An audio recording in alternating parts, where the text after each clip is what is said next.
Cha, njengoba silana nje eMabhida ngijabule noma ngijabuleke uhafu.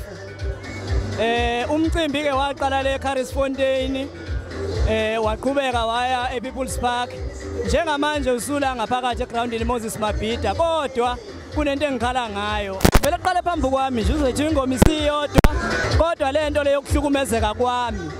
Ngikhulumela amanye ama-artists lento yokuhlukumezeka kwami angiyithandi. Ngoba mangabe ukuthi ngimenyiwe kumele nginikezwe isikhathi sami sokusebenza ngisaze then mawukuthi khona engiphazama khona then sengiyazi ukuthi iphutha liyelami not ukuthi ngizothwala amacala abanye abantu okuyibona bona abahlulwe ukuhlela umsebenzi wabo athola abantu abakulungela ukwenza umsebenzi bewazi not ukuthi benze nanoma yikanjani noma thina ama-artists sifuna abantu abayazi into abayenzayo mangabe kukhulunywa nge-artist azi ukuthi lidingani nani